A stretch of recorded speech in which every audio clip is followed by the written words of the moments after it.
1991 and its revised implementing rules and regulations, DENR Administrative Order Number 2015-03 governs small-scale mining. Are all areas open to mining activities? No. There are areas that are close to mining. Per Section 19 of the Mining Act, RA 7942, mineral agreement or financial or technical assistance agreement applications shall not be allowed. In military and other government reservations, except upon prior written clearance by the government agency concerned.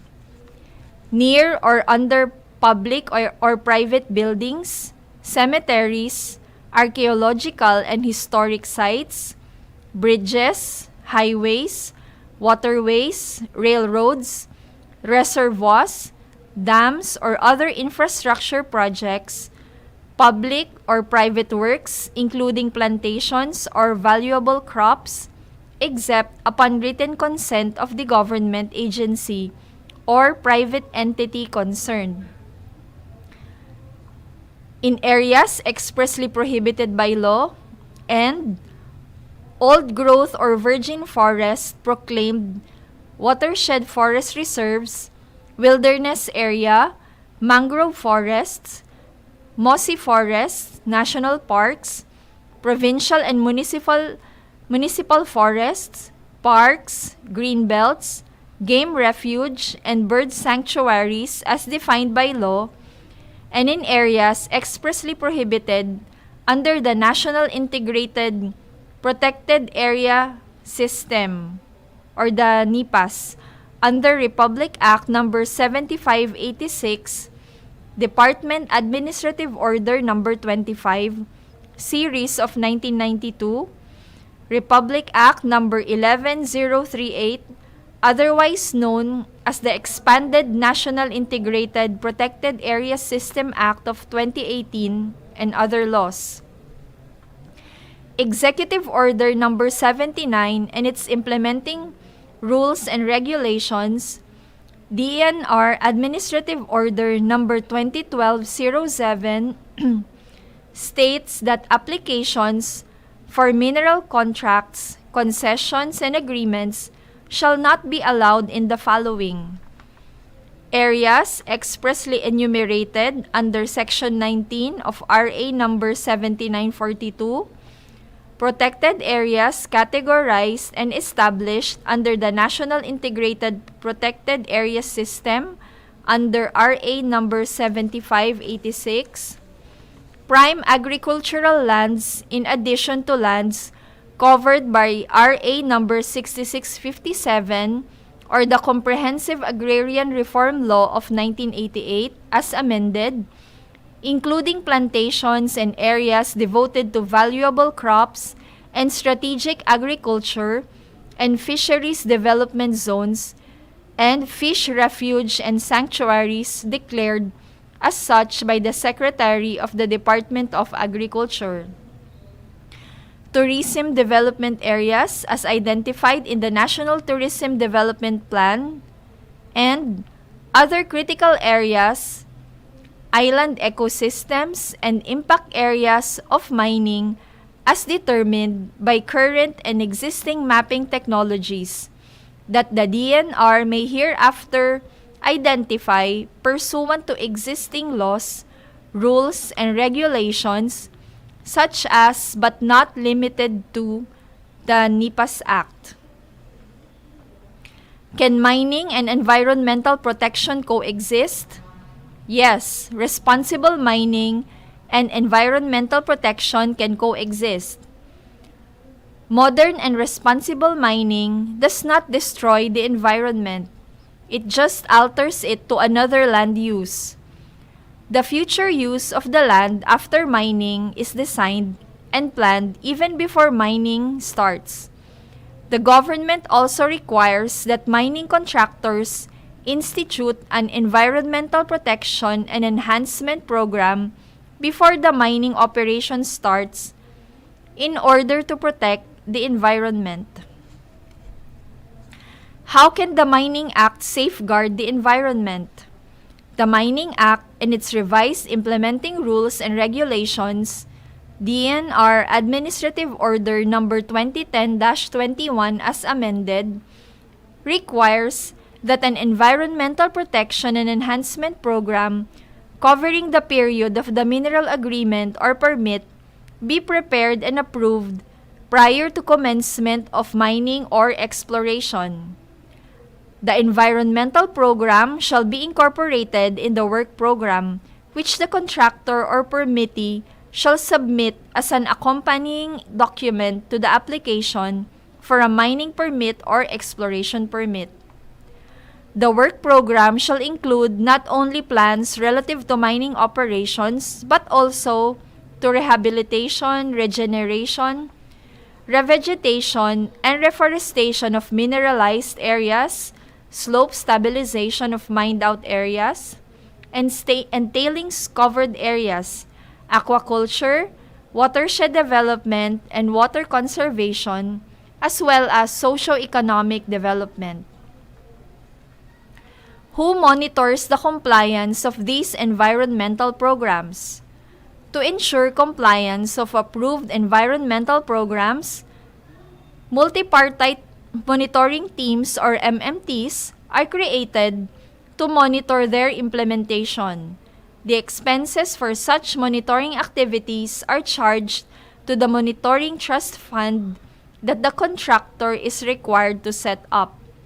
The MMT is composed of representatives from the environmental NGO, the affected communities, the affected indigenous cultural communities, if any, the contractor from the DNR regional office concerned, and the representative of the Mines and Geosciences Bureau regional office as head.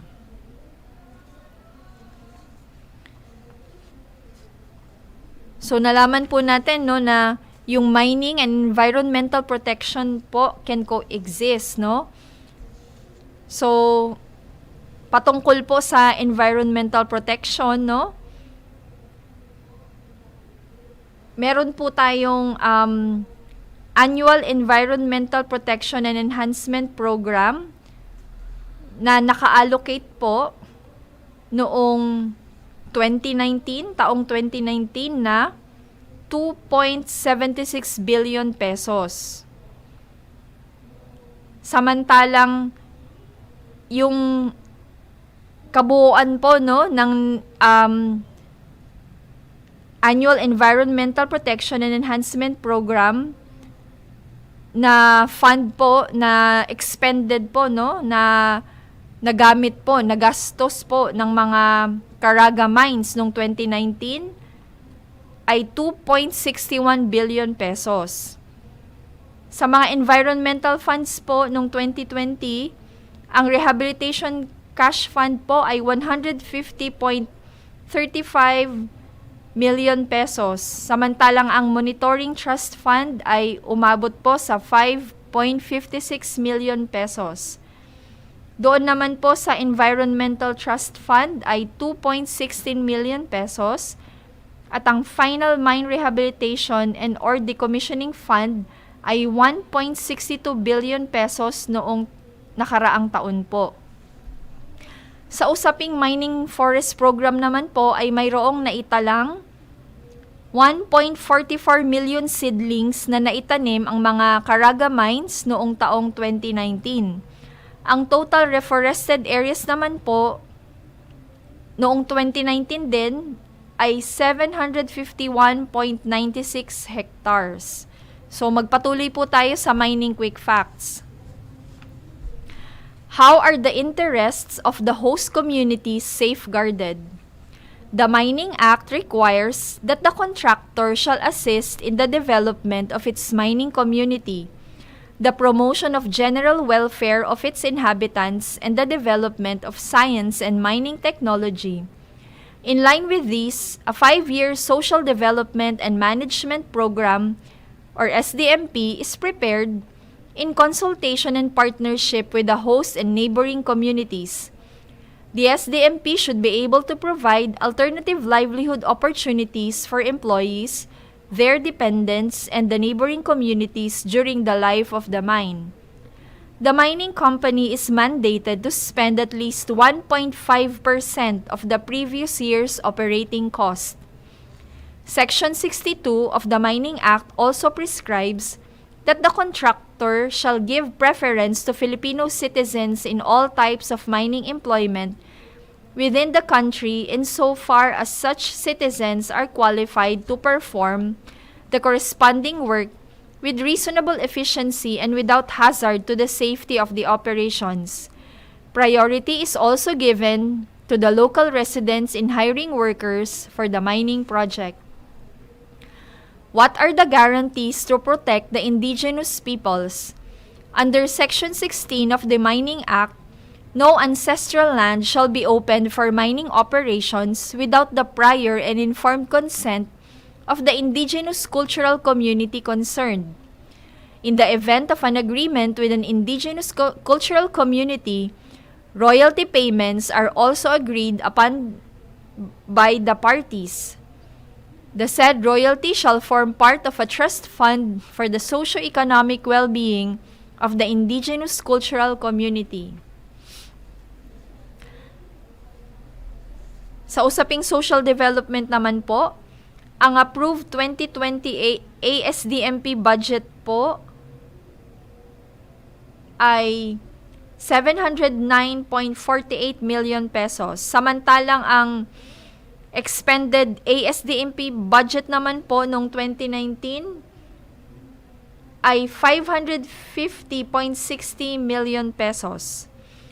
Noong 2019 po ay mayroon pong 5,338 scholars na nasuportahan sa ilalim ng Social Development and Management Program.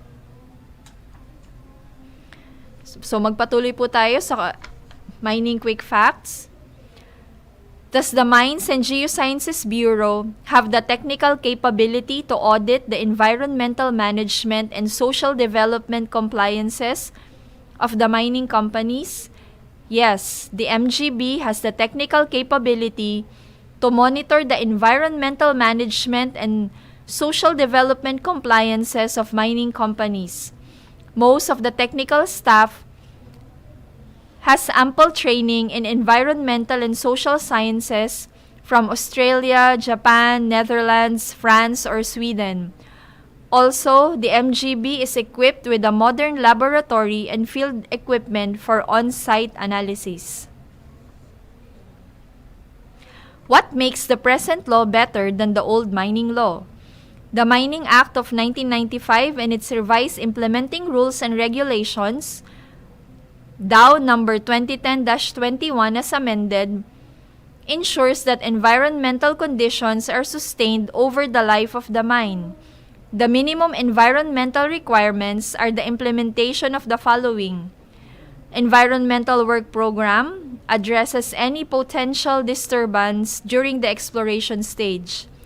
Environmental Compliance Certificate should be secured prior to the development and construction of the mine.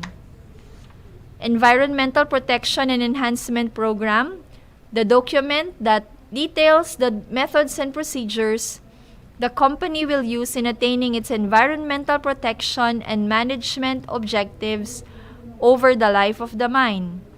Annual Environmental Protection and Enhancement Program, also called the AEPEP, based on the approved Environmental Protection and Enhancement Program to implement progressive rehabilitation measures. Final Mine Rehabilitation Decommissioning Plan, FMRDP, submitted together with the EPEP before the start of mining operation, ensures that all disturbed areas will be restored as near as possible to its original state or to a pre-agreed productive end use. In addition, the mining exploration permit applicant is required to secure a certificate of satisfactory environmental management and community relations record. How would modern mining help the labor industry? Mining has accounted for about 149,000 employees in its large-scale sector, both mining and quarrying, or about 0.40% of total Philippine employment. However, this is significantly higher if the industry's multiplier effect is considered. While estimates vary, it is safe to assume that for every job generated in the mining industry, around 4 or 6 more jobs are indirectly generated in the upstream and downstream sectors. So noon pong taong 2019, nagkaroon po ng 23,167 jobs sa Caraga Minerals industry. What is the economic contribution of mining? Since the revitalization of the minerals industry in 2004, at least 1.4 billion US dollars has already been invested in the country. It is expected that this investment will generate an annual foreign exchange of at least 10.1 billion US dollars from exports of mineral products. Ang gross sales po mula sa Caraga production value from metallic and non-metallic mines for calendar year 2020 as of June 2020 po ay 22.79 billion pesos. Doon naman po sa mga fees, charges, and royalties, ang total MGB collections for calendar year 2019 ay 1.42 billion pesos. Samantalang ang total LGU collections para sa taong 2019 po ay 74.93 billion pesos. Hangad po namin na mas nakilala po ninyo ang industriya ng pagmimina sa pamamagitan po ng pagbabahagi namin ng Mining Quick Facts. So habang tayo po lahat ay nananalangin at umaasa na tuluyan ng mapuksa ang COVID-19 ay mga paalala lang po. Magsuot po tayo ng mga face mask at shield, lalo na kung tayo po ay lalabas ng bahay at may kailangan puntahan. Ugaliin po natin ang madalas na paghugas ng ating mga kamay. Panatilihin po muna natin ang social distancing. Magbigay po tayo ng tulong sa kapwa natin, depende po sa ating kakayahan. At higit sa lahat, patuloy po tayong magsama-samang manalangin sa Panginoong Diyos na sana ay matapos na po ang pandemya para sa kabutihan ng lahat ng mamamayan ng sambayan ng Pilipino at ng buong mundo. Kung mayroon po kayong mga issues at concerns, maaari po kayong magpadala ng email sa region13@mgb.gov.ph. Uulitin ko po, region13@mgb.gov.ph. Nawa ay maging kaisa namin kayo upang maging ganap ang mga dikay ng industriya ng pagmimina sa Caraga Region para sa kapakanan ng nakararami. Sa ngalan ng Mines and Geosciences Bureau Regional Office No. 13, maraming salamat po sa inyong patuloy na suporta sa Katilingban o Kinaiyahan. Nawa ay patuloy po tayong maging daluyan ng kabutihan, kalinga at pagpapala ng Panginoong Diyos. Magandang araw po at hanggang sa muli. Gika ni Dr. Emmanuel Rivera, Hospital Director, kunun sa ba ang kalanon sa atong lawas? Ang atong lawas sama sa makina sa sakyanan nga gipadagan pinaagi sa hybrid engine uban sa regular nga mga